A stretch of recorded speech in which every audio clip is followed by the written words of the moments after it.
सूत जी कहते हैं इस संसार में सबसे बड़ा डर सिर्फ मृत्यु का है। मरने का हर एक प्राणी को भय है कि कहीं हम मर न जाएं, और इसका नाम है मृत्यु लोक। जो आया है उसका जाना सुनिश्चित है। इसे कहते हैं संसार। संसार किसे कहते हैं? संसरति इति संसारः। यह सरकता रहता है, खिसकता रहता है। कोई कितना भी पकड़ने का प्रयास करे, यह किसी की पकड़ में नहीं आता। जो आया है उसे तो जाना ही है। कलौ कीरेण भाषितम कीरेण शुकेन भाषितम। तोता बड़ा मीठा बोलता है, किंतु बोलता वही है जो उसे सिखाया जाता है। तो सुखदेव जी महाराज भी जगत में कल्याणकारी भगवत रूपी फल प्रदान तो किया, पर यह मनमुखी फल नहीं है। उन्होंने भी आचार्य परंपरा से प्राप्त किया है। वहीं उन्होंने संसार को दिया। जब महाराज परीक्षित के सामने मृत्यु का भय आया, 7 दिन में मरना सुनिश्चित हो गया, तो वे अपने कल्याण का मार्ग खोजने लगे। उसी समय महामुनि सुखदेव जी ने उन्हें श्रीमद् भागवत कथा के द्वारा परीक्षित को भयमुक्त किया। और जैसे ही गंगा के तट पर कथा होने लगी, उसी समय देवताओं को पता चल गया। जैसे ही सुखदेव जी महाराज विराजमान हुए, इधर देवताओं को पता चला, तो सभी देवता लोग तुरंत सुधा कुंभम गृहीत्वैव देवस्तत्र समागमन। सभी देवता अमृत का कलश लेकर के आए और सुखदेव जी महाराज को प्रणाम करके अमृत का कलश रख दिया। सुखदेव जी महाराज पहले तो एकदम देखते ही रह गए, क्योंकि देवता कोई जब तक अपना काम ना हो तब तक वो किसी के काम नहीं आते।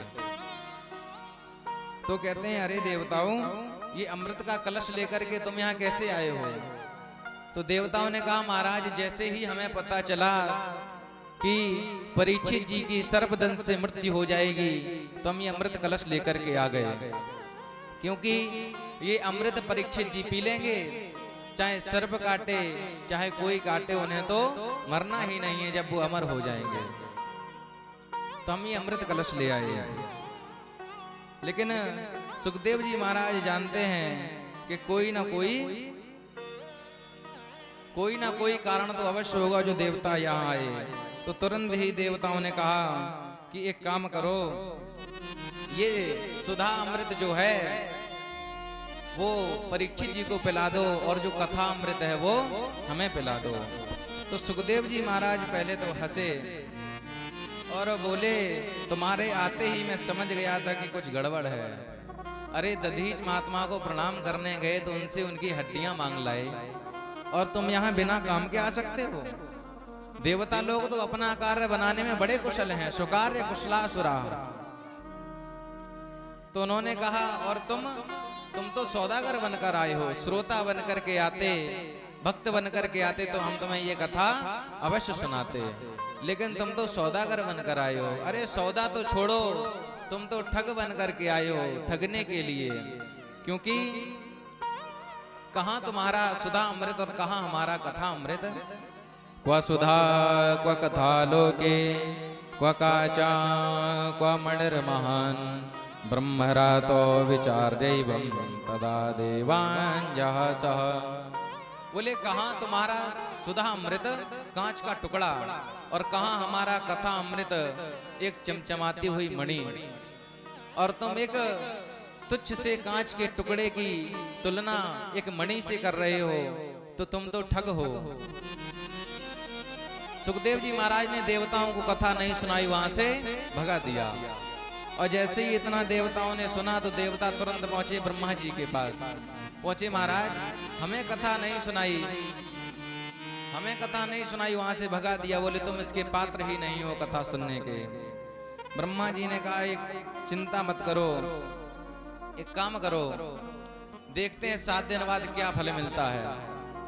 तो 7 दिन बाद जब देखा तो राज्ञो मोक्षम तथा वीक्ष पुरा धातापि विस्मिता। राजा परीक्षित को मोक्ष मिल गया। और जैसे ही इतना ब्रह्मा जी ने देखा कि अरे 7 दिन में मोक्ष, तो तुरंत ही उन्होंने सत्यलोके तुलाम बद्ध्वा तोलयत्सा धनान्यजा, उन्होंने तराजू मंगवाई और एक पलटने में भगवत गीता, वेद, उपनिषद सब कुछ रखे और दूसरे पढ़ने में भागवत जी को रखा। जब देखा तो जिसमें सारे वेद, पुराण, उपनिषद रखे थे वो पल्ला तो ऊपर को उठा हुआ है, और जिसमें भागवत जी रखी थी वो पल्ला तनिक भी हिला नहीं अपनी जगह से। तो जैसे ही इतना देखा कि लघु निन्यानि जातानि गौरवेण इदं महत्, तदा ऋषिगणा सर्वे विस्मयं परमं ययुः। तो सभी देवता आश्चर्यचकित रह गए ये सब देख करके, और इतने में सभी ऋषियों ने घोषणा कर दी कि ये जो भागवत है इसके शब्द शब्द में, अक्षर अक्षर में श्यामलता समाई है। तेने यम वांगमयी मूर्ति, ये भगवान श्री कृष्ण की साक्षात वांगमयी मूर्ति है। तो ऐसे उन सुखदेव जी महाराज, सूत जी महाराज समझाते हैं शौनक आदि ऋषियों को। कहते हैं शौनक जी ने पूछा, नारद जी तो कहते हैं नारद जी को कथा सुनाई गई, लेकिन नारद जी तो 2 घड़ी से ज्यादा कहीं रुकते नहीं, तो उन्होंने 7 दिन की कथा कहां से सुन ली? कृपा कर सूत जी महाराज ये प्रसंग हमें सुनाइए। कहते हैं एकदा हि विशालायां चत्वार ऋषयो मलः सतसंगार्थ समायाता ददृशुस्तत्र नारदम। एक समय की बात है, विशालापुरी, विशालापुरी कहा गया है बद्रीनाथ धाम को, विशालापुरी बद्रीनाथ धाम को कहा गया है। विशालापुरी में सनकादिक चारों भाई, सनक, सनंदन, सनातन, सनत कुमार, चारों भाई विचरण कर रहे थे, घूम रहे थे कि कहीं सत्संग हो जाए, भजन के लिए घूम रहे थे।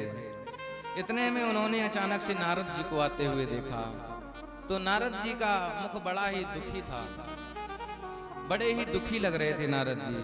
तो उन्होंने जैसे ही नारद जी को देखा तो अचानक प्रसन्न हो गए। ओहो, परम भक्त नारद, इनके साथ तो सत्संग करने में आनंद आएगा। जब जाकर के देखा तो पूछा, अरे मुनिवर आप इतने दुखी क्यों हो? अरे आपका मुख तो इस प्रकार मलिन है जैसे कि किसी कृपण लोभी का धन कोई चोर चुरा ले गया हो, और हम लोग तो संत हैं, आपका कौन सा धन किसने चुरा लिया? तो नारद जी कहते हैं कि अरे नारद जी आप बताइए तो नारद जी ने कहा, अपने चारों अग्रजों को सबसे पहले प्रणाम करते हुए कहा, अपनी समस्या रखी भैया, मैं अपनी समस्या को सुनाता हूँ। मैं संसार में सत्संग की इच्छा से आया था, मैं संसार में सत्संग की इच्छा से आया था, और मैं कुछ भगवत चर्चा करूंगा, सुनूंगा यहाँ पर, इस विचार को अपने मन में लेकर के आया था। इस संसार में सर्वत्र घूमा, सभी तीर्थ स्थल घूम डाले, परंतु लेकिन मुझे कहीं सत्संग नहीं मिला। कहाँ कहाँ घूमे बता रहे हैं नारद जी कि पुष्करम चा प्रयागम चा काशी गोदावरीम तथा हरिक्षेत्रम गुरुक्षेत्रम श्रीरंगम सेतुवंदनम एवमादिषु तीर्थेषु भ्रममाण इतस्ततः। कि मैं सभी जगह सभी तीर्थों में घूमा, लेकिन मुझे कहीं सत्संग नहीं मिला, शांति नहीं मिली। तो मैंने सोचा कि चलो अब यहाँ शांति नहीं मिल रही है तो संतों के पास चलते हैं, वहाँ शांति मिलेगी। और वहाँ जाकर के देखा तो पाखंड निरतः संतो विरक्तः स परिग्रह, जितने भी संत हैं सब पाखंडी हो गए हैं। और पाखंड एक पाप का ही खंड है, पापस्य खंडा सह पाखंडा। तो जब कहा कि जब मैं सभी संतों के पास गया तो संत पाखंडी हो गए, तो हमने सोचा कि चलो कहीं नहीं तो गृहस्थों के यहाँ चलकर देख लेते हैं, वहां पर तो शांति मिलेगी। तो गृहस्थों में देखते हैं, तरुणी प्रभुतागे है श्याल को बुद्धिदायका, कन्या विकृणो लोभा दंपति नाम जकलकनम। मैंने देखा कि गृहस्थों के यहाँ माता पिता की सेवा नहीं हो रही, और सेवा कब तक हो रही है कि जब तक माता पिता के पास धन है, जब तक माता पिता के पास धन है तब तक ही सेवा हो रही है। उसके बाद में जहां धन की तिजोरी की चाबी सौंपी, तुरंत ही माता पिता को घर से बाहर निकाल दिया, और तुरंत ही कहा कि माता पिता को घर से बाहर निकाल दिया। को वार्ता को न पृच्छति गेहे, कोई बड़ा भारी कार्य किया जा रहा है तो किससे परामर्श लिया जा रहा है? कोई जैसे बड़ा कार्य करते हैं तो किससे परामर्श लिया जा रहा है? इस श्याल को बुद्धिदायक, श्याल को मतलब ससुराल से, अपने ससुराल पक्ष से लिया जा रहा है, पूछे जा रहे हैं कि आप बताओ हम बड़ा काम करने जा रहे हैं, क्या करें? तो जब वही जो कहेंगे, जो ससुराल पक्ष वाले कहेंगे वही हम मानेंगे। और यहाँ पर संबंध नहीं बनाए जाते, संबंध नहीं बनाए जाते, अपितु सौदे किए जाते हैं। जहां सौदा पट गया वहीं संबंध बन गया। ऐसे सौदे किए जा रहे हैं, रिश्ते नहीं बनाए जा रहे हैं। तो ये सब देख करके मेरा चित्त बड़ा शांत हो गया। इतने में मैंने देखा, एवं पश्यन् कलिर्दोषान् पर्यटन वनीमहं, यमुना तटमापन्नो यत्र लीला हरेरभूत। कहा कि कहाँ चलें? मेरा एकदम मन सोचा कि ऐसी जगह यमुना तटमापन्नो, यमुना जी का तट है जहाँ पर, यत्र लीला हरेरभूत, जहाँ भगवान श्री कृष्ण ने, श्री हरि ने लीला की हैं, बाल लीलाएं की हैं। तो ऐसी जगह कौन सी है जहाँ यमुना जी का किनारा है और भगवान श्री हरि ने अपनी बाल लीलाएं की हैं? ऐसी जगह कौन सी है जहाँ यमुना जी का किनारा है? तो तुरंत ही विचार आता है वृंदावन। भगवान कृष्ण ने वहां पर अपनी बाल लीलाएं की हैं और यमुना जी का किनारा भी है। तो वहां पर मैंने देखा कि एक युवती खिन्न मन होकर के बैठी हुई है, आंखों से अश्रुपात कर रही है, और दो बूढ़े उसके सामने अचेतन अवस्था में पड़े हैं, और तमाम देवियां उसको घेर करके खड़ी हैं, पंखा कर रही हैं। कोई पानी पिला रही है, कोई पंखा कर रही है, तमाम देवियां खड़ी हैं। तो हमने सोचा यहाँ स्त्रियां हैं, यहाँ हमें नहीं जाना चाहिए। तो नारद जी ने कहा कि हम मुड़ करके जाने लगे। तो अगर हम साधु हैं, स्त्रियों के पास जाएं, पता नहीं क्या उल्टा सीधा जवाब दे दें, तो हम अपना काम करते हैं। नारद जी मुड़ गए, लेकिन इतने में उस देवी ने मुझे देख लिया और वो तुरंत उसने आवाज लगाई, भो भो साधो क्षणं तिष्ठ मचिन्तामपि नाशय, दर्शनम दव्यलोकस्य सर्वथागहरं परम। कि महाराज जी कहाँ जा रहे हो? 1 मिनट रुकिए। आप जैसे संतों का दर्शन, तो दर्शन मात्र से ही सारे पाप ताप संताप सब नष्ट हो जाते हैं। ना जाने मेरे कितने जन्मों के आज पुण्य एकत्र हुए हैं जो आपके दर्शन मिले। तो जब कहा कि 1 क्षण रुक जाइए, तो नारद जी ने जाकर के पूछा, काशी तुम देवी जी आप कौन हैं? का विमऊ, ये दोनों जो बूढ़े पुरुष आपके पास लेटे हैं ये कौन हैं और तुम्हारे क्या लगते हैं? और पूछा, कहा ये यमा, ये जो देवियां हैं ये आपको घेर कर खड़ी हैं, ये सब कौन हैं और तुम रो क्यों रही हो? कहा कि वद देवी सविस्तारम स्वस्य दुखस्य कारणम, हे देवी अपने दुख को विस्तार पूर्वक हमसे कहो। जब ये बात कही तो भक्ति मैया अपनी बात बताते हैं कि अहम भक्ति रीति ख्याता इमौ में तनयो मतो ज्ञान वैराग्य नामानो काल योगे न जर जरो। अहम भक्ति रीति ख्यात, मेरा नाम भक्ति है। और ये जो दोनों वृद्ध लेटे हुए हैं ये मेरे बेटे हैं, एक का नाम है ज्ञान और दूसरे का नाम है वैराग्य। और ये कलयुग के प्रभाव से जर्जर हो गए, बूढ़े हो गए। लेकिन जब वृंदावन में आए तो वृंदावन में भक्ति तो है, जहां देखो वहीं राधे राधे। कोई अगर रिक्शा वाला भी है तो वो राधे राधे बोल करके चलता है। तो कहा कि वृंदावन में भक्ति तो है, तो मैं तो पुनः जवान हो गई, लेकिन मेरे पुत्र जैसे के तैसे हैं, वो अभी भी अचेत अवस्था में पड़े हैं, वृद्ध हैं। तो बताइए महाराज हम क्या करें कि वृंदावनम पुनः प्राप्या नवीनेव स्वरूपिणी। मैं तो जवान हो गई, लेकिन मेरे बच्चों का क्या। कहा कि अगर ऐसा ही रहा तो इदम स्थानम परित्यज्य विदेशम गम्यते मया, कि मैं इस स्थान को छोड़ करके क्षण भर भी विचार नहीं करूंगी और इस स्थान को छोड़ दूंगी। अपने बच्चों ज्ञान और वैराग्य को लेकर के कहीं दूसरे पूरक हैं वहां चली जाऊंगी। तो कहा कि देवी आप कहीं मत जाइए, हम कुछ करते हैं। तो नारद जी ने ज्ञान और वैराग्य को चारों वेद सुनाए, गीता सुनाए, गीता पाठ सुनाया। तो जब सुनाया, सुनाने के बाद में कहते हैं कि ज्ञान वैराग्य जितनी देर गीता पाठ चलता उतनी देर तो बैठे रहते, और जैसे ही पाठ विराम पुनः गिर जाते। तो जब कहा कि कुछ हो नहीं रहा है, इतने में आकाशवाणी हुई। आकाशवाणी ने नारद जी को कहा, नारद जी तुम ये जो प्रयास कर रही हो तुम्हारे सभी प्रयास असफल हैं।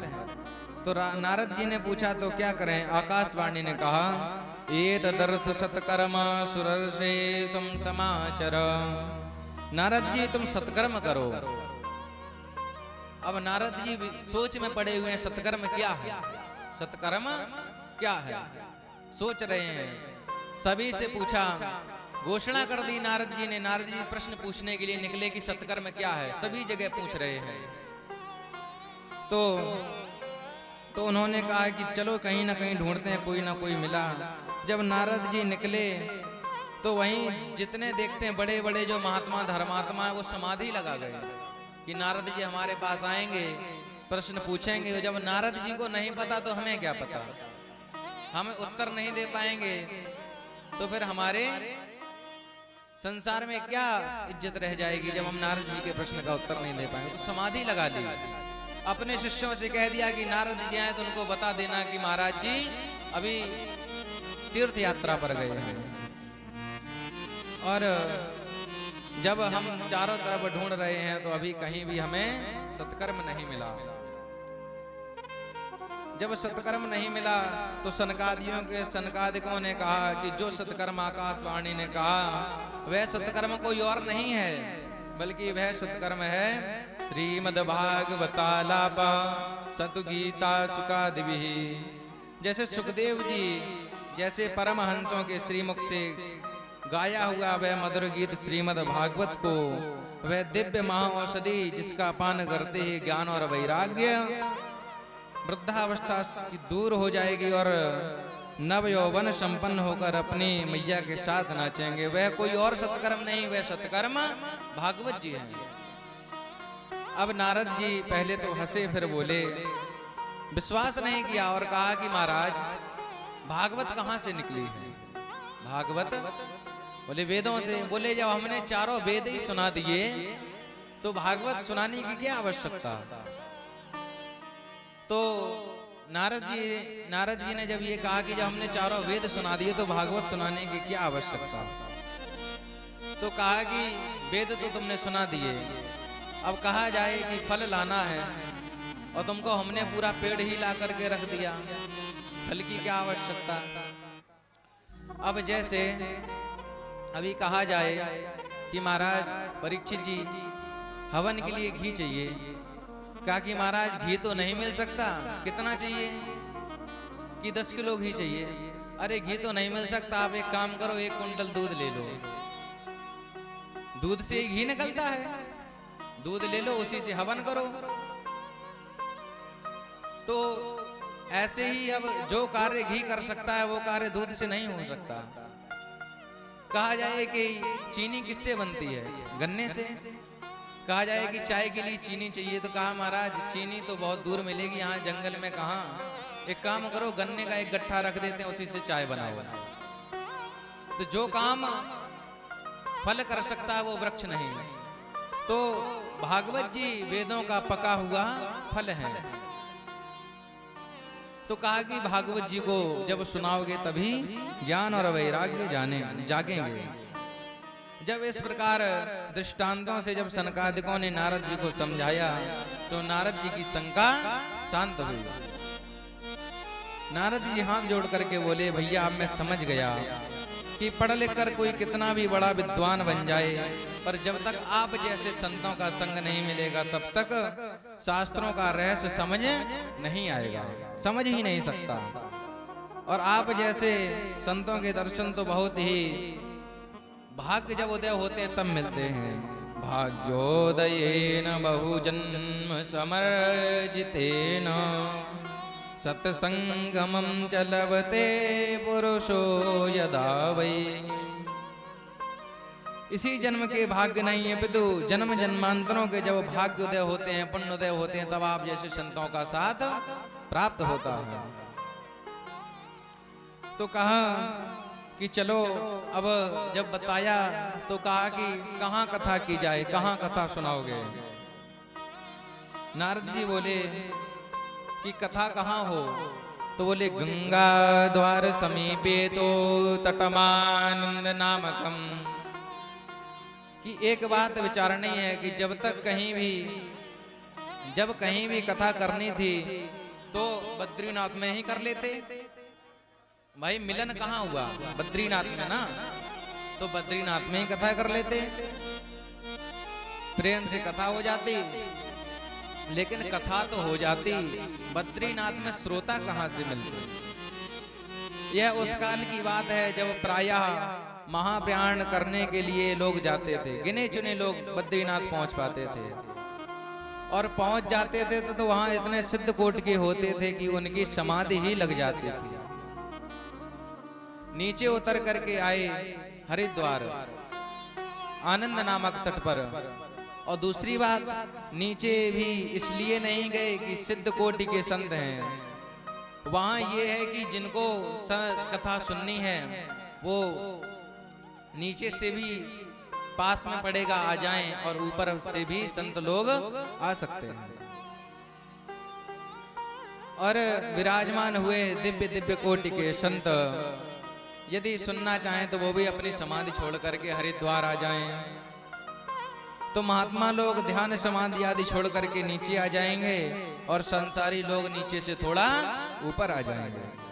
इसीलिए बीच में रखा गया हरिद्वार।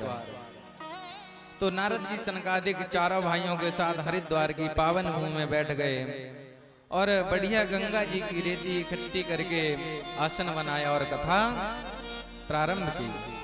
ऋषि मुनियों को पता चला तो सभी दौड़े भागे चले आए। कौन कौन ऋषि आए?